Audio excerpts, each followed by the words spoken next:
There is a kind of strength that does not shout, a presence that does not dominate, and yet it cannot be moved. It is not the armor of ice, nor the mask of indifference, but a deeper resilience born of inner alignment. Many believe that to be untouchable is to cut themselves off, to harden their hearts, to stand aloof from the world. But coldness is not strength. It is only another mask of weakness. True untouchability comes not from withdrawal, but from integration, from standing so firmly within your own center that no storm can throw you off balance. To become untouchable without becoming cold is to embrace life fully while refusing to let life devour your essence. It is the art of strength married with compassion, of boundaries without walls, of love without naivety. To become untouchable in the true sense, you must first turn inward, because the greatest enemy you face is not outside but within. The world does not truly wound you with its insults or betrayals. It only presses upon the fractures that already exist in your own soul. When a person is divided within themselves, when they repress the shadow, when they deny their true instincts and hide behind masks, they are fragile. Every harsh word pierces them, because it awakens the truth they have not faced. Every rejection feels fatal because they have not reconciled with the part of themselves that longs for acceptance. The self that is at war with itself cannot withstand the smallest blow from outside because it is already bleeding from within. But the one who seeks integration discovers a foundation that no storm can shake. Integration does not mean perfection, it means wholeness. To integrate is to embrace your contradictions, to accept that you are both noble and flawed, both loving and selfish, both light and dark. Jung taught us that the shadow, the parts of ourselves we try to bury, contains not only our darkness but also our strength. To deny it is to remain incomplete, forever vulnerable. But to look at it, to recognize it as your own, is to gather the missing pieces of your being.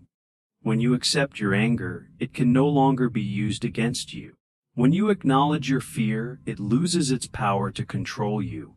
When you own your selfishness, it cannot be exploited by others who would shame you into submission. This inner reconciliation is the true shield of the untouchable. Imagine two individuals, one hides his flaws, projects an image of perfection, and builds walls of pride around his fragile ego. The other accepts himself entirely, unafraid of his imperfections. The first is brittle, for every criticism threatens to collapse his facade. The second is strong, for no criticism can reveal a truth he has not already embraced. He is untouchable not because the world is kind to him, but because the world has nothing left to use against him. Integration also gives you freedom.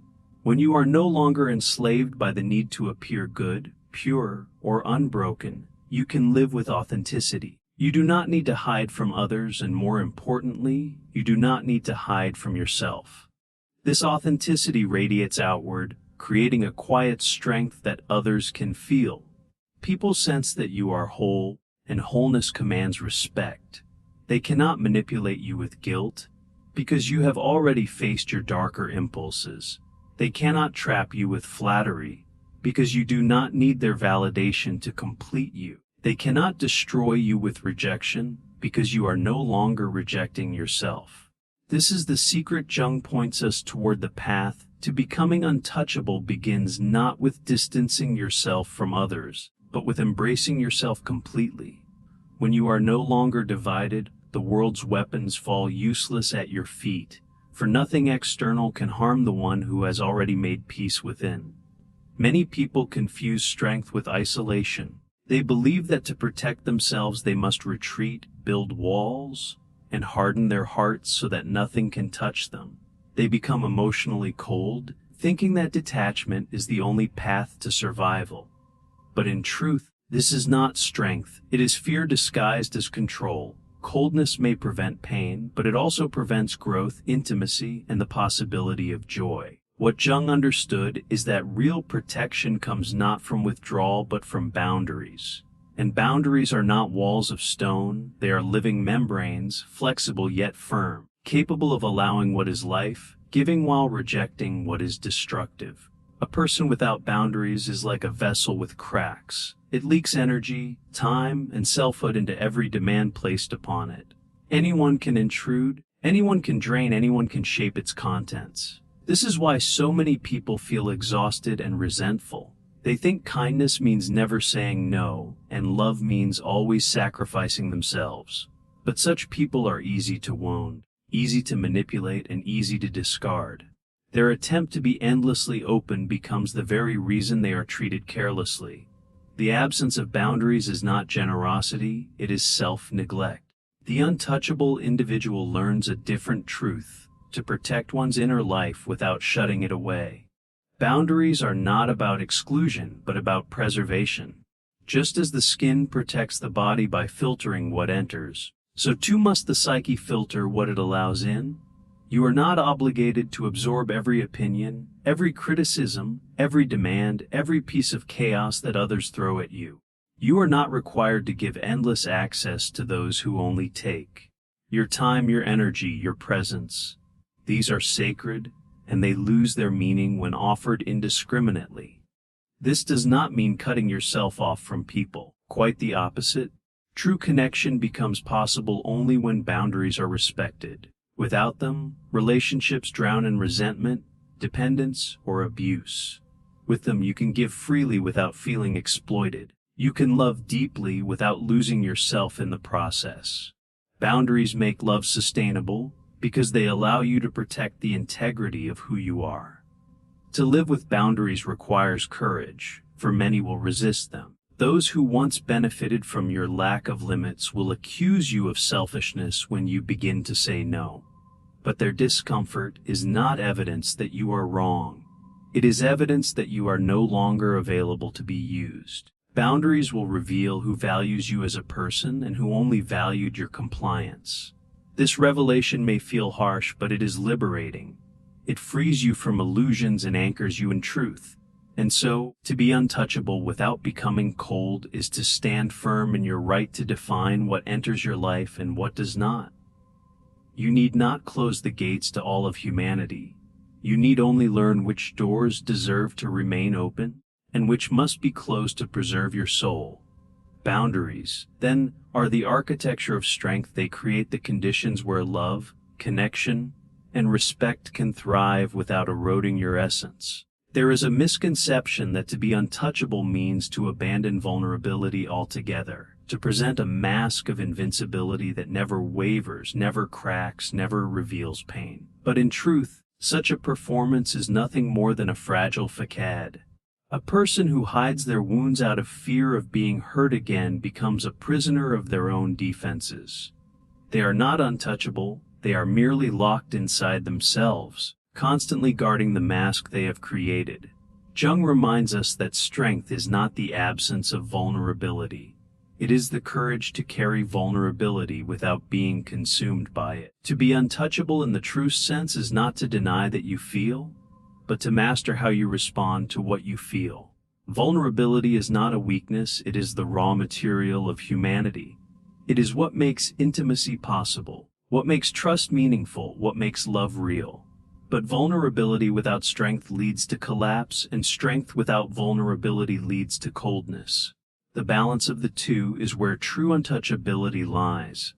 You can be hurt, yes, but you are not destroyed. You can feel pain, yes, but you do not allow it to dictate the entirety of your being. The danger of suppressing vulnerability is that it does not disappear, it festers in the unconscious. What is denied within you begins to take on power in the shadow, and the more you pretend you are unshakable, the more fragile you secretly become. A small rejection, a passing insult, a moment of neglect can shatter the carefully constructed mask. This is why those who try hardest to appear cold often erupt in anger, bitterness, or despair when life finally pierces their defenses. Their untouchability was never real, it was merely denial. By contrast, the one who embraces vulnerability as part of their humanity does not fear when life exposes it. They no longer spend their energy defending a mask, but instead build resilience from within. They can admit weakness, and in doing so, they free themselves from the fear of exposure. They can allow others to see their wounds, because they know those wounds no longer control them. This is the paradox. The more you accept your vulnerability, the less power it has to harm you. To walk this path requires inner work. It requires sitting with pain rather than fleeing from it, acknowledging the child within you who longs for acceptance, the fears within you that beg to be heard. It means refusing to pretend that you are invincible while also refusing to be defined by your wounds. This balance, vulnerability without collapse, strength without hardness, creates an individual who is truly untouchable. They are not frozen against life but fluid within it. They can bend without breaking, feel without drowning, love without disappearing. Thus, the secret lies not in becoming impenetrable, but in becoming whole. Wholeness contains vulnerability and strength, darkness and light, fear and courage. When you accept the totality of your being, you no longer fear exposure. You may still be touched by life, but you are no longer destroyed by it. That is the essence of being untouchable without becoming cold. Many people live as if the opinions of others are the measure of their worth. They rise and fall on praise or criticism, adjusting their identity like clay shaped by every passing hand. But the individual who wishes to be untouchable without becoming cold must learn to stand apart from this tyranny of perception. Jung understood that when you live only to satisfy others, you become enslaved to masks, and when you rebel by rejecting everyone, you become imprisoned in isolation. True freedom lies in the middle, the ability to value connection without being consumed by the need for approval. The desire for validation is deeply human. As children, we depended on the recognition of parents, teachers, and peers for survival and belonging. But when this instinct remains unchecked in adulthood, it warps into dependence. A life guided by approval becomes a life of endless self-betrayal. You laugh at jokes you do not find funny. You agree with ideas that do not resonate with your truth. You carry burdens that are not yours to carry. Slowly, you erode the essence of your being until you no longer know who you are without the mirror of others. This is not strength. And it is not love, it is spiritual emptiness. On the other hand, some people respond to this dynamic by swinging to the opposite extreme. They harden themselves, dismissing all opinions, rejecting intimacy, and convincing themselves they need no one. But this is not independence. It is bitterness masquerading as strength. They become cold, untouchable in appearance but empty within, longing for connection they cannot allow. In rejecting the control of others, they have also rejected the nourishment of genuine relationship. Jung's insight was that both extremes, approval seeking and cold rejection, are distortions of the self. To live differently, you must learn to create an inner anchor that holds regardless of external judgment. This anchor is self-respect, a quiet certainty of your own worth that does not need constant validation to exist. When you respect yourself, praise is appreciated but not necessary, and criticism is considered but not defining. You can listen to others without being ruled by them, and you can disagree without hostility. You are able to remain warm, approachable, and open while refusing to compromise the integrity of who you are. The untouchable individual is therefore not the one who hides behind walls of cold indifference, but the one who moves through the world unshaken by its fluctuating tides. They can welcome love without clinging to it, hear criticism without collapsing under it, and maintain dignity even in the face of misunderstanding. They are untouchable not because they avoid connection, but because they are rooted so deeply in themselves that no external force can uproot them. When you no longer bend your essence for the fleeting comfort of approval, you discover a different kind of strength. It is not coldness. It is clarity. It is the ability to walk among people, to engage with their voices, to accept or reject their opinions, and yet never lose the thread of your own identity.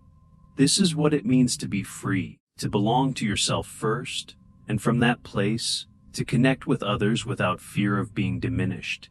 One of the most dangerous illusions of life is the belief that control lies outside of us, that our peace, our strength, and our stability depend on the shifting behavior of others. We wait for apologies, for recognition, for someone to finally validate our existence, and when it does not come, we collapse into resentment and despair. But to become untouchable without becoming cold requires a profound shift. You must reclaim your power by realizing that the true battleground is always within. Jung taught that the outer world mirrors the inner one. If chaos lives within you, the slightest disturbance outside will destabilize you. If you are anchored inside, storms may rage, but you will not be swept away. When you place the source of your well-being in the hands of others, you give them authority over your emotions. A careless word can shatter your confidence. A moment of neglect can convince you that you are worthless. In this state, you are not untouchable. You are fragile, a puppet pulled by the strings of external forces. The way out is not to demand that others change, but to strengthen the self so deeply that you are no longer enslaved by their actions. This does not mean withdrawing into indifference. It means cultivating inner clarity and discipline. Consider how often people let themselves be consumed by the moods, judgments, or betrayals of those around them. A friend's coldness ruins an entire day. A stranger's insult leaves them seething for weeks. What they fail to see is that the wound lies not in the insult itself, but in the space within them that allowed the insult to pierce so deeply. To take back your power is to seal that opening, to know yourself so thoroughly that no external jab can define you. This is not arrogance, it is sovereignty. This path requires inner labor. You must learn to recognize the unconscious patterns that keep you tethered to outside approval, the compulsion to explain yourself, the reflex to defend your worth, the desperation for reassurance. Each of these is a symptom of misplaced power. The moment you stop feeding these patterns, something remarkable happens. You begin to draw from your own well of strength. You stop waiting for someone to fix you, and you step into the responsibility of fixing yourself. To be untouchable, then, is to realize that no one truly has the ability to determine your peace unless you surrender it. Others may wound you, but they cannot destroy you unless you allow their actions to seep into your identity. By choosing to reclaim your power, you shift from victim to creator. You are no longer a leaf blown by the winds of circumstance, but the rooted tree that bends yet remains. This is the paradox of strength. It does not come from control over others, but from mastery over yourself. When you stand firmly in that mastery, you do not need to close your heart or become cold to survive. You can remain open, compassionate, and alive, because you know that the ground of your being does not rest in the hands of another, it rests in you. Respect is never given to the one who clings, begs, or pleads. It is given to the one who embodies strength quietly, who commands it without demand. Jung understood that the psyche responds to power not in the form of aggression or dominance, but in the form of integrity. When you no longer seek approval, when you no longer mold yourself to every expectation or diminish your truth to be accepted, you begin to radiate a presence that others feel even before you speak. This presence is not arrogance, but a kind of gravity. It is the weight of someone who is rooted in themselves, someone who cannot be shaken by the shifting tides of opinion. The reason people lose respect is not that others are cruel, but that they project weakness through their endless hunger for validation. The one who constantly explains, justifies, or apologizes sends an unconscious message. I do not trust my own worth. Tell me who I am. And the world, sensing this gap, responds accordingly. People may exploit it, dismiss it, or ignore it, but rarely will they honor it. Respect is drawn to spect as surely as fire responds to oxygen. It cannot be begged for, only embodied. To embody this, you must learn silence. Silence when others misunderstand you. Silence when you are not praised. Silence when your worth is doubted. Not the silence of suppression, but the silence of mastery. For when you do not rush to defend or explain, you reveal that you are not fragile, that you do not need the constant reassurance of others to stand tall. This restraint transforms perception. People begin to realize that your value is not up for negotiation, that it is a fact you carry with quiet certainty. Yet respect is not born from indifference or cold distance. It emerges when strength and warmth coexist, when you are kind but not naive, when you are giving but not self-erasing, when you are capable of listening deeply, yet equally capable of saying no with clarity. People cannot respect the one who is endlessly malleable, nor the one who is rigidly closed. Respect is reserved for the individual who balances openness with boundaries, compassion with firmness, humility with inner authority. This kind of respect alters not only how others see you but also how you see yourself. You begin to walk differently, to speak differently, to choose differently. You no longer enter rooms searching for a role to play. You enter as yourself, and that authenticity commands the very recognition you once chased in vain. Others may not always like you, but they will feel the undeniable strength of someone who cannot be diminished. In truth, respect is not something you gain by chasing it. It is something you allow to gather around you by being rooted in your own essence.